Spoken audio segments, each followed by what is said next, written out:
আমার দ্বিতীয় যে বিষয়টি সেটি হচ্ছে কিছু বিষয়টি খোলাসা করা দরকার। অনেকের হয়তো মনে হতে পারে যে এটি শুধুমাত্র একটি অবকাঠামোর প্রকল্প। প্রথম কথা হচ্ছে এটি অবকাঠামোর কাজ তো অবশ্যই, কিন্তু এটি মূলত একটি একাডেমিক ক্যাপাসিটি বিল্ডিং এর প্রকল্প। এখানে যে অবকাঠামোগুলো নির্মাণ করা হচ্ছে, এই প্রত্যেকটা অবকাঠামোর মূল লক্ষ্য হচ্ছে পড়াশোনা এবং গবেষণা। আবাসন সংকট আমাদের জন্য একটি প্রবল সংকট, এটি আপনারা সবাই জানেন। এই মুহূর্তে আমি ছোট্ট একটি স্ট্যাটিস্টিক্স দিই। এই মুহূর্তে আমরা আমাদের মাত্র 40% ছাত্রছাত্রীর প্রয়োজন বের করতে পারি আবাসন। এই প্রকল্প পুরোপুরি বাস্তবায়ন হওয়ার পরে আরো 18% যোগ হবে, তারপরেও কিন্তু আমাদের অনেক গ্যাপ থাকে। তার মানে আবাসনের আমাদের বড় মাপের সংকট আছে। কিন্তু এটি বুঝতে হবে যে এই আবাসন হচ্ছে শুধুমাত্র থাকার বিষয় না। ঢাকা বিশ্ববিদ্যালয়ে যে ব্রিটিশ মডেলে তৈরি করা হয়েছিল তাতে এটি একটি রেসিডেন্সিয়াল ফ্যাসিলিটি আকারে তৈরি করা। এই জন্যই দেখুন আমাদের হলগুলোতে হাউস টিউটর পদগুলো আছে, যাতে ক্লাসের পড়াশোনা ধারাবাহিকভাবে তার ধারাবাহিকতা এবং পরম্পরায় হলগুলোতে যখন ছাত্রছাত্রীরা যাবেন তারা ওখানেও যেন বিদ্যার চর্চা অব্যাহত রাখতে পারে, এইভাবেই ডিজাইন করা। সুতরাং এই হলগুলোর ভেতরে আমরা সেই পড়াশোনার এলিমেন্টটা বারবারই সক্রিয়ভাবে বিবেচনা করেছি, সেটি আপনারা ডিজাইনের একটি গভীরে গেলেই দেখতে পাবেন।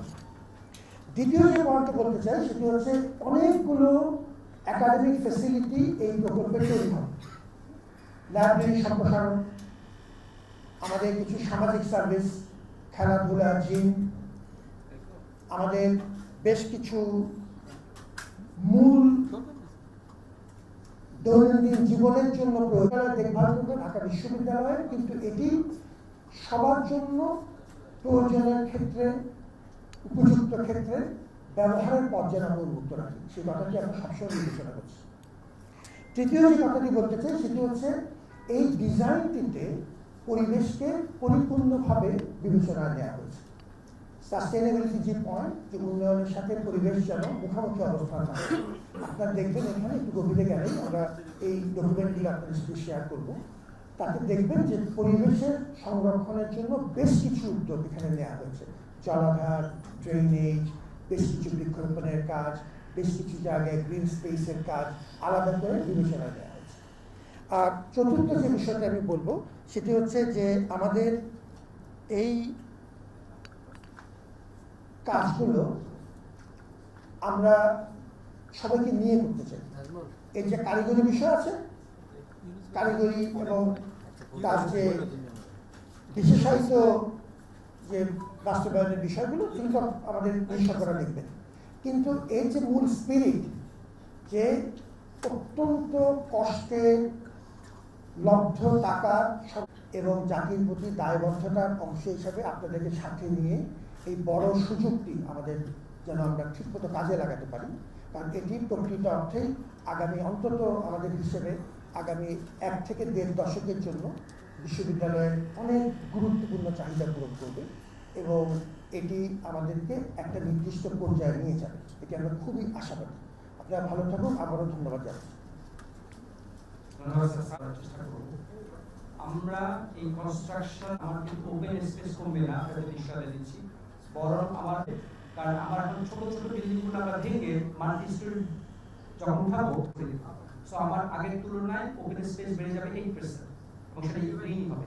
সেটা এইটার কাছে গণমাধ্যমের কাছে আপনাদের বিশাল একটা রোল আছে। 7 কোটি টাকা অনেক টাকা, এই টাকাটা যাতে ভালোভাবে এই যে কাজের জন্য টাকাটা এসেছে সেটা যাতে ব্যয় হয় এবং যে প্রতিজ্ঞা করা হচ্ছে সে প্রতিজ্ঞা বাস্তবায়িত হয়, এটা আপনারা দয়া করে।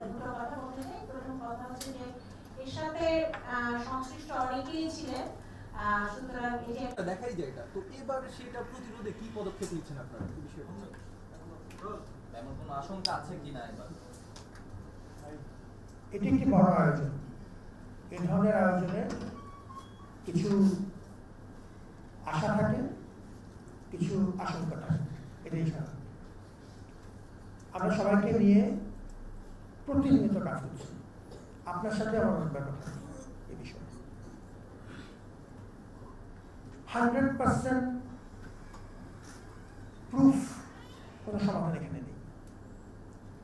বিশ্ববিদ্যালয়ের যে ভৌগোলিক অবস্থান এবং যে বাস্তবতা, যে মূলত একটি সর্বজনতার প্রতিষ্ঠান, তাতে নিরাপত্তা নিশ্চিদ্র করবার জন্য আমাদের সবার সহযোগিতা দরকার। এটি এককভাবে বিশ্ববিদ্যালয় প্রশাসন করতে পারবে না। আমরা কি করেছি সেটি এর আগেও বহুবার বলেছি, আবার একটু রিপিট করছি খুব সংক্ষেপে। আইনশৃঙ্খলা রক্ষাকারী বাহিনীগুলোর সাথে আমাদের প্রক্টর অফিসের সমন্বয়ে আমি সাধারণত লম্বা চড়ার কথা বলি না, বাগাড়ম্বর বলি না, প্রতিদিন যোগাযোগ, প্রতিদিন। 2 নম্বর হচ্ছে ছাত্র সংগঠনগুলোর সাথে আমাদের আনুষ্ঠানিক এবং অনানুষ্ঠানিক যোগাযোগ অব্যাহত আছে। সাংবাদিকদের সাথে ব্যক্তিগত পর্যায়ে এবং কোনো কোনো ক্ষেত্রে আমাদের অ্যাজ এ কালেকটিভ যোগাযোগ প্রতিদিন একাধিকবার চেষ্টা করে যাচ্ছে। 100% প্রুফ বলে কোনো কিছু নেই, এটি সবার দায়। এই আয়োজনটি করার দায় আপনার যদ্দূর আমার অদ্দূর। সবাই চাচ্ছে দেখেই সাহস করে পথে নেমেছে, সবাই চাচ্ছে দেখে এই সাহসটুকু বুকের মধ্যে ধারণ করছে। আপনি আমার হাত ধরে আছেন দেখেই এই জায়গায় আছে।